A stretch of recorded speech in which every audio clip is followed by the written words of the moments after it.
Welcome to another film breakdown. My name is Michael, and today we have Boston College offensive tackle Ozzy Trapilo. I can't tell if it's Trapilo or Trapilo, because it's only one L. I'm gonna go Trapilo, actually, now that I think about it. Uh, his dad was an All-American offensive lineman who also played at Boston College and then later in the NFL. Uh, Ozzy is a massive individual. He is 6'8", 316 pounds. That's a big boy. Uh, Ozzy is a better pass protector than he is run blocker because of that height. A lot of times, guys with this size you'll see have to kind of um,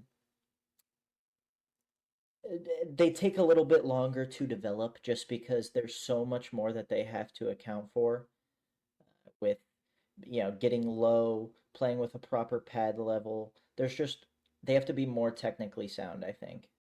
Despite being 6'8", though, it's not like he has like overwhelmingly long measurables. He's only got 33-inch arms.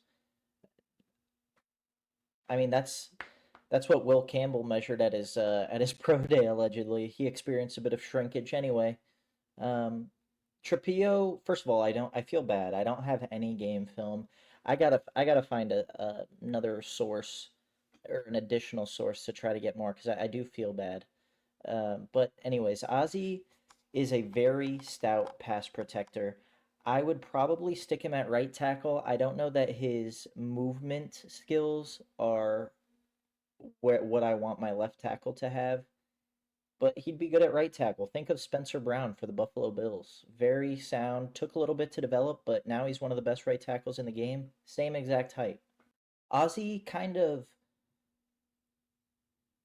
combats his lack of footwork with, I would say, very active and heavy hands in the phone booth. And not only that, but very precise. He makes initial contact very well.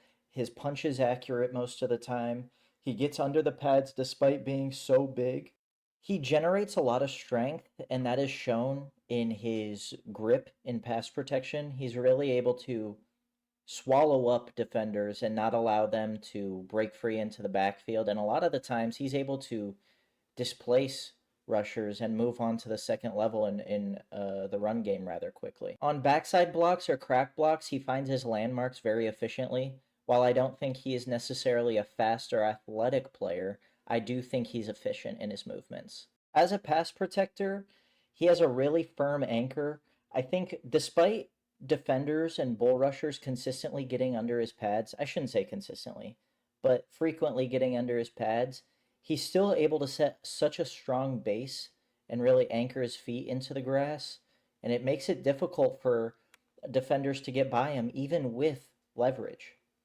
And his grip is so impenetrable that the combination of the grip strength in the upper body and the anchor in the lower body, I mean, it's near impossible for defenders to win.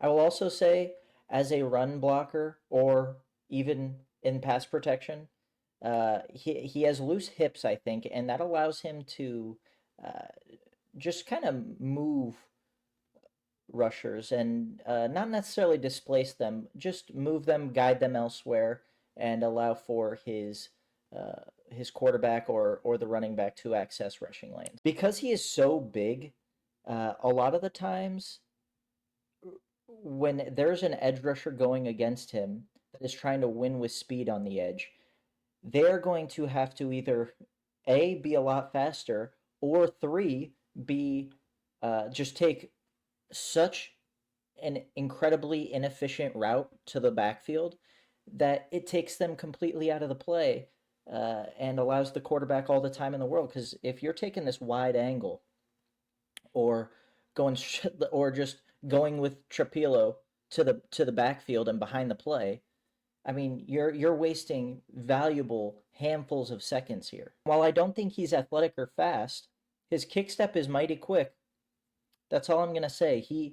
In the ACC, there are a few guys with some excellent speed off the edge this year, and he handled it all very well. His ability to combat with speed, I think he's susceptible on his inside shoulder, but that's a different topic, right? When he's just trying to shut down the edge, he's very effective. Now that brings me to the negatives. The pad level has to be developed over time. I don't it's a height thing and that's unfortunate, but it's, size, you can't be too big, but you can't be too small. It's football for you. Additionally, that inside shoulder I do think is a problem. He is susceptible to double moves in the phone booth or any type of pass rush move that a spin move that targets the inside shoulder. He's going to be put in a blender. Trapilo lunges too much, and I don't think he means to necessarily, obviously, but he may feel that he is longer than he is because he's always just a tad early and he leans in too quickly, and it kind of allows uh, rushers with those active hands to to deconstruct the block before it happens and move Trapilo out of the way.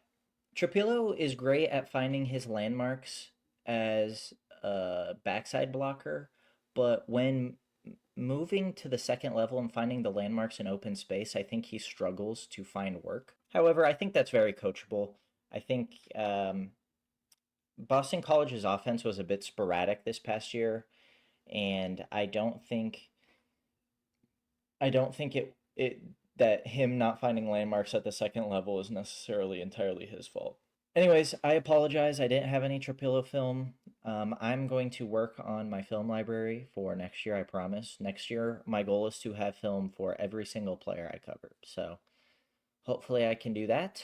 Um, if you liked my kind of just me talking about Trapillo, first of all, thank you. Second of all, if you could like and subscribe, that would be really cool. But other than that, I will see you in the next one, and hopefully the next one has film. Later.